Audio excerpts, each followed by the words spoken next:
Morning folks, I'm Dave Canterbury with the Pathfinder School. What I'd like to do this morning is continue talking about 5 wooden tools. And we alluded a little bit to the 5 wooden tool theory when we made this stump anvil that I'm sitting on now, and it's not quite completed yet. I still have to do that, but I want to do it on video. That would not be the first tool that I would make. I'd make other tools ahead of that, and I want to discuss those tools as well as the total 5 tool group that you can make very easily in the woods today on video. So stay with me, guys. Okay, so let's talk first for a minute about this 5x5 survival series. We know that there are 5 survival priorities. We know that there are 5 C's of survivability. We've talked about 5 metal tools and 5 maintenance type tools that you can carry in your kit, and grouping things in numbers of 3s and 5s and things like that goes back to ancient times. Number grouping is a very ancient technique for putting things in a consolidated basket that are easy to remember. 5 is a very historically important number all the way back to biblical times. So what I want to do today is I want to talk about 5 wooden tools, and once you're carrying those 5 metal tools into an area to build a camp or whatever you're going to do, you can then use those tools to build 5 easy wooden tools that give you that much more versatility in what you can do around your camp and while you are out trekking. Okay, what we need to understand about these wooden tools is they can be as simple or as elaborate as we choose to make them, depending on how much we're going to use them and the length of time that we're going to be in one location.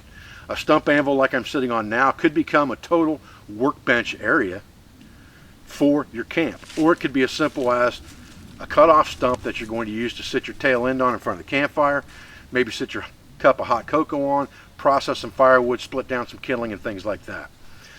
But there's a progression that these tools should be made in my mind, and we're going to talk about that first. So the first tool that I would make, and the most simple tool to make, is the rabbit or throwing stick or digging stick, and it's a combination tool that's a no-brainer to create. We're going to find a piece of hardwood, and you're going to want to cut this live most likely. That would be about 1 to 1.5 inches in diameter and about axe handle length. That will be comfortable for you. Anything bigger in diameter than that is going to be difficult to throw. It's also going to be heavy. This will be plenty heavy duty to do the things that you're going to want to do until you can make another tool, which we'll talk about in a minute. So, constructing this tool, very simple. I cut it off to length. I cut a wedge on one side with my axe, and I chamfer the other end. Now, what is the multifunctionality of a tool like this? Well, think about it for a minute, and you'll probably come up with things I'm not even going to say. First of all, it's a digging stick. I don't need a shovel to dig a small latrine hole or a fire hole because I can use this as a digging stick. I can also use it for a digging stick for something like a coyote well if the need arose. I can use this for poking things around in my fire if I want to. I can carry this in my belt because it's fairly small, pull it out and throw it like a throwing stick or a rabbit stick at game if the opportunity were to arise. I can throw it at things that are up in trees to knock fruits and things like that out of trees. I can tie a string around it in T-bone fashion and throw it over dead branches up in the trees to pull them down to me and get dry firewood. I can use this as a spud to remove bark from a tree during the right season of the year for constructing other tools in camp. And that's just a few of the things that you can do with this simple stick. So by cutting this piece of wood and making 2 very unelaborate cuts to this thing, a simple wedge and chamfering the end like a tent stake, you have a very multifunctional tool that you can carry with you and use around camp.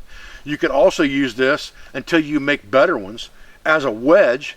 If you were to get your knife stuck in a piece of wood and you couldn't get it out, you could drive this in from the top to open it up like a wedge with another batoning device so that you could get your knife out.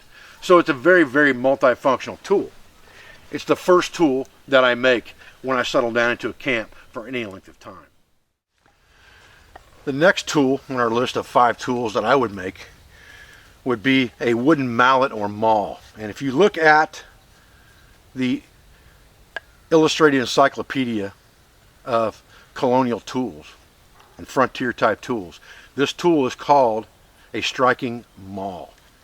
This one is made from a piece of hardwood and I'm finishing it as I have time with my carving knife.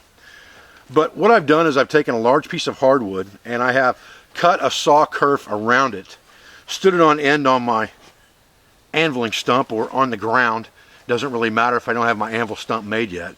And I have split off with my knife by batoning the sides and then began to carve it down to something that is smaller in diameter in the handle but much larger in the head. And this crook knife will help me to round this handle out and make it more comfortable and ergonomic for my hand over time. But I can hack something out like this, which is exactly how I made this, with just an axe and a saw, and it will work just fine. But now I have a large, heavy greenwood mallet or maul that I can use now for a baton because it's much heavier, has much more forward momentum. I can use this on the back of my axe to drive notches and things like that, like we did in the stump anvil video. I can also use this to drive wedges to split wood once I've made wedges. I can use it to drive my spud into the side of a tree to remove bark. I can use it for pounding tent stakes. I can use it to kill an animal that's in a trap. All of those functionalities can be done with this wooden mallet or maul.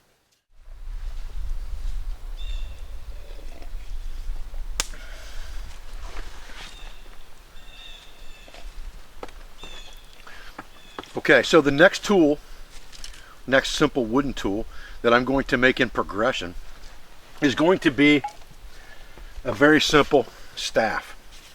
Again, I can make this as elaborate as I need to or as simple as I need to. The key to this is that it's made out of a nice green hardwood, so it's not going to snap if I need to use it for a lever.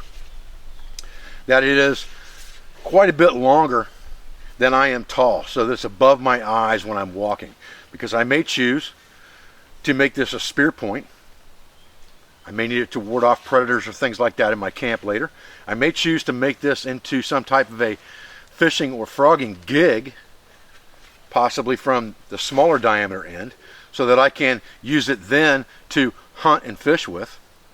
I may also choose to just split it open and put a dividing stick in there and lash it into a fork so that I can then use it to pin animals down with on the trap line and things of that nature.